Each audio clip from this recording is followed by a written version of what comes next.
Hello बच्चों, कैसे हैं सब। मैं आपका कैलाश सर स्वागत करता हूं आपका हमारे यूट्यूब चैनल प्रिपरेशन मंत्रा में, जहां अभी हम 8th क्लास का फैक्टराइजेशन चैप्टर डिस्कस कर रहे हैं। राइट, देखो फैक्टराइजेशन चैप्टर में अभी तक हमने फैक्टराइजेशन क्या होता है डिस्कस कर लिया।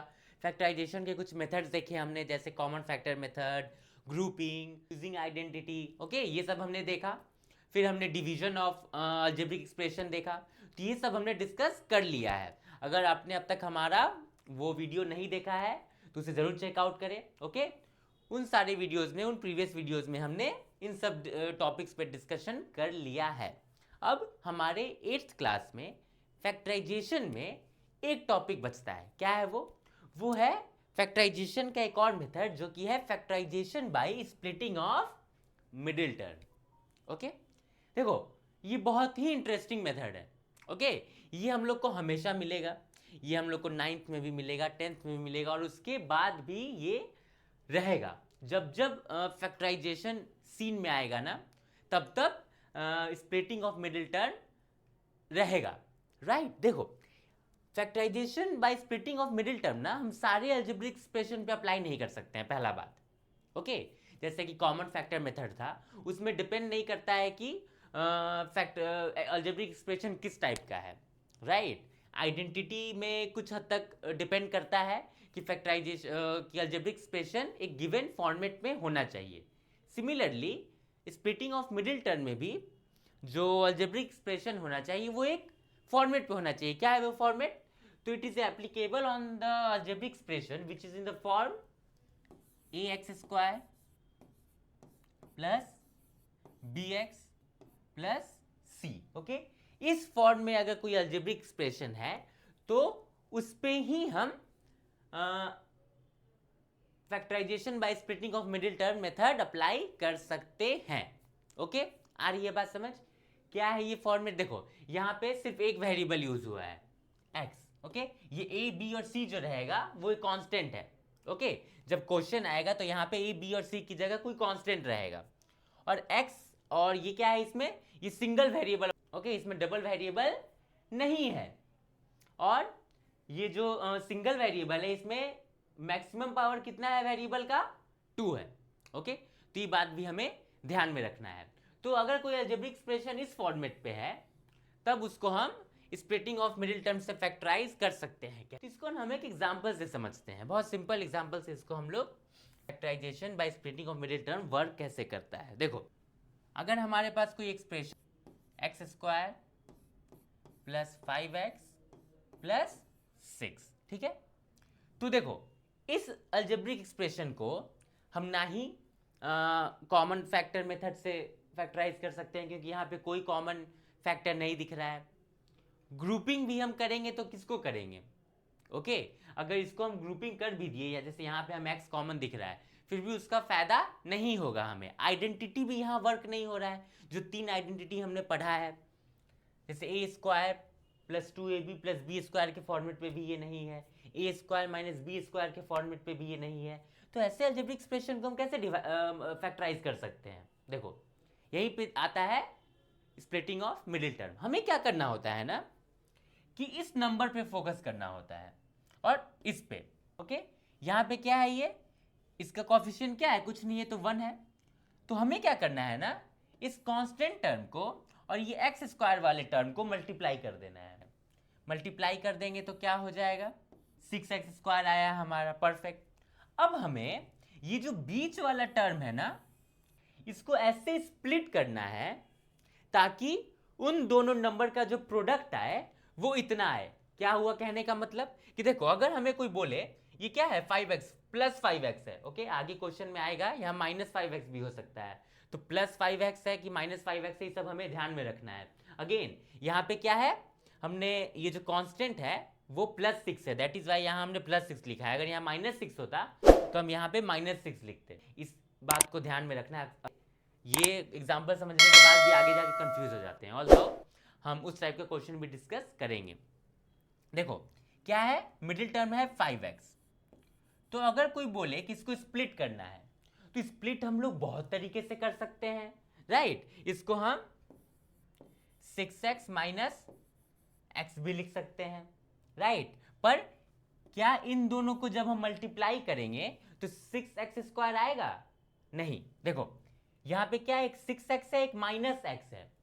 तो अगर 6x और -x को हम मल्टीप्लाई करेंगे तो क्या आएगा हमारा? -6x, right. मतलब डिफरेंट है, ये 6x² है, ये -6x² है। चलो ठीक है, इसको हम बहुत तरीके से स्प्लिट कर सकते हैं, 7x - x भी कर सकते हैं, या फिर इसको हम 4x + x भी कर सकते हैं। पर अगेन इन दोनों को मल्टीप्लाई करने पे क्या आएगा हमारा? 4x² आएगा। पर अगर इसको हम 3x + 2x में स्प्लिट करें तो इन दोनों का प्रोडक्ट क्या आएगा हमारा? 6x² आएगा। मतलब इसके इक्वल आएगा। मतलब 5x को हमें इस फॉर्म में स्प्लिट करना है। ठीक है, चलो तो करते हैं।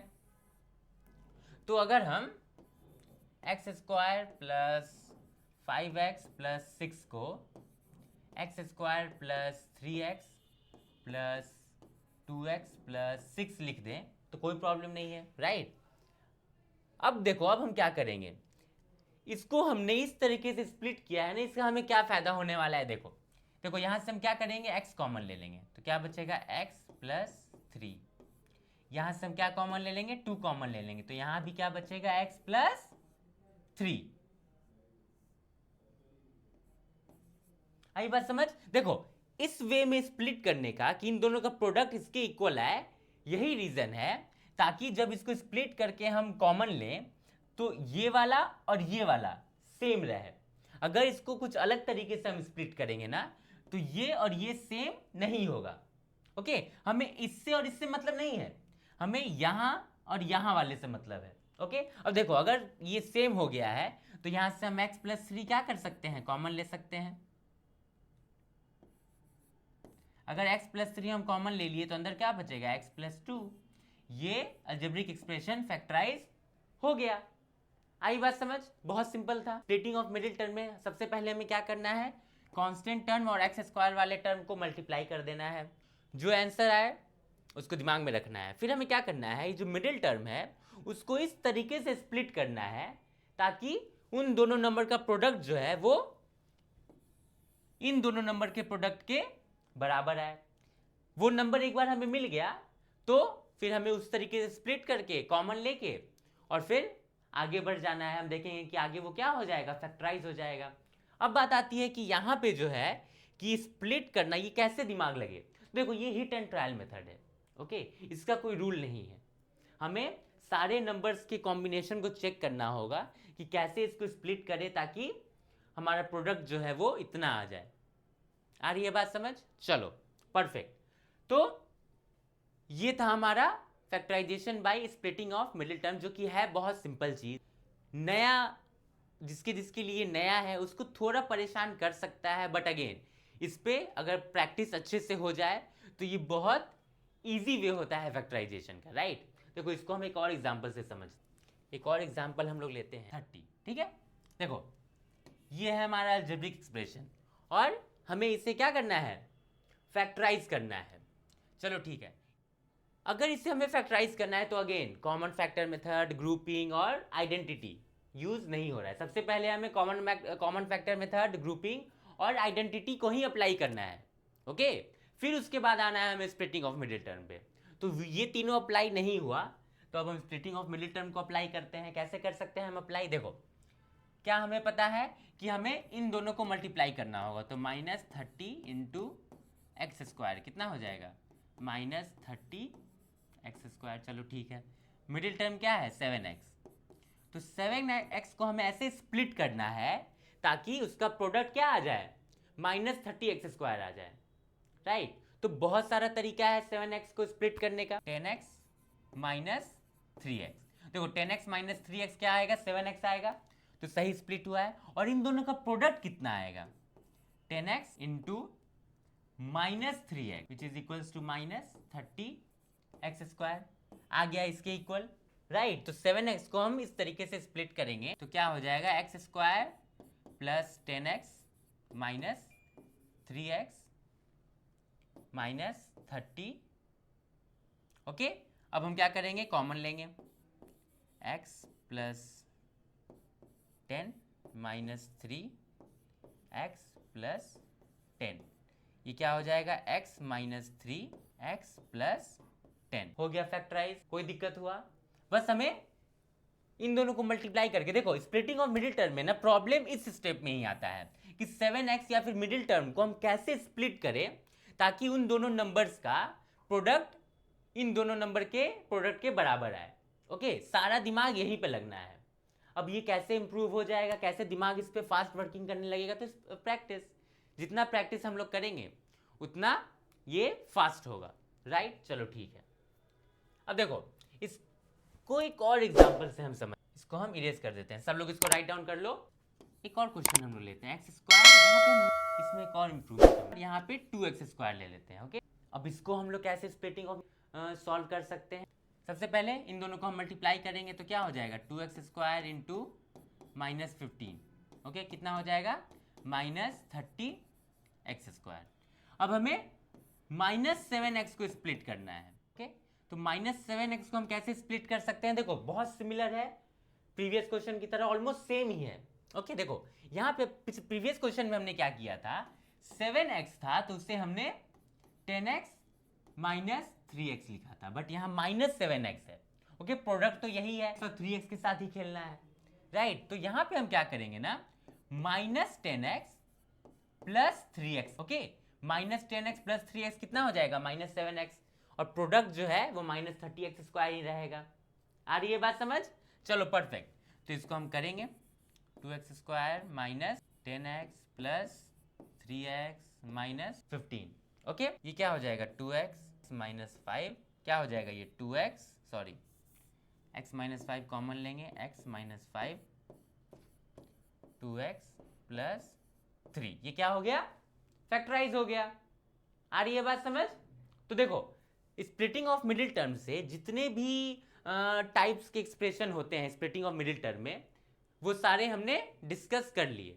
ओके, यही होता है, यही 3-4 टाइप के एक्सप्रेशंस बनते हैं स्प्लिटिंग ऑफ मिडिल टर्म में। उसको सारे टाइप्स को हमने देख लिया कि सारे टाइप्स को हम कैसे फैक्टराइज कर सकते हैं। बहुत सिंपल है, हमें सिर्फ फोकस करना है कि इन दोनों का प्रोडक्ट क्या आ रहा है और बीच वाले को कैसे हम स्प्लिट करें। ओके, बस ये अगर एक बार हम इस पे कमांड हो गया हमारा, तो किसी भी अलजेब्रिक एक्सप्रेशन को जो कि इस फॉर्म में हो ax square plus bx plus c, उसको हम स्प्लिटिंग ऑफ मिडिल टर्म से फैक्टराइज कर सकते हैं। बट अगेन, सारे क्वाड्रेटिक अलजेब्रिक एक्सप्रेशन को, क्वाड्रेटिक अलजेब्रिक एक्सप्रेशन किसको बोलते हैं, जो ax स्क्वायर प्लस bx इस फॉर्म में जो भी अलजेब्रिक एक्सप्रेशन होता है ना, उसको हम लोग क्वाड्रेटिक एक्सप्रेशन बोलते हैं। तो ऐसा भी नहीं है कि सारे क्वाड्रेटिक एक्सप्रेशन टर्म से फैक्टराइज हो ही जाएं, राइट? ये चीजें हमें क्लियर रखनी है। बट हमारे 8th क्लास के लेवल में जो भी एग्जाम में या फिर कोई भी बुक में क्वेश्चन होगा ना इस टाइप का, इस फॉर्मेट का, तो वो स्प्लिटिंग ऑफ मिडिल टर्म से फैक्टराइजेबल होगा ही होगा। ओके, ऐसा क्वेश्चन हमें इन जनरल 10th क्लास में मिलता है, जहां पे गिवन क्वाड्रेटिक एक्सप्रेशन जो है वो स्प्लिटिंग ऑफ मिडिल टर्म से फैक्टराइज नहीं होने वाला होता है। बट अभी 8th के बच्चे टेंशन फ्री रहें, जो भी इस टाइप इस फॉर्मेट पे बेस्ड एक्सप्रेशन होगा वो स्प्लिटिंग ऑफ मिडिल टर्म से फैक्टराइजेबल होगा। आ गई बात समझ? तो यहाँ पे फैक्टराइजेशन का कॉन्सेप्ट वाला पार्ट खत्म होता है। ओके, अगले क्लास में हम देखेंगे इस चैप्टर पे बेस्ड कुछ इंटरेस्टिंग क्वेश्चंस। ओके, तो तब तक के लिए अगर आप हमारे चैनल पे न्यू हैं तो चैनल को सब्सक्राइब करें, वीडियो को लाइक करें और अपने दोस्तों के साथ ज़्यादा से ज़्यादा शेयर करें। Thank you.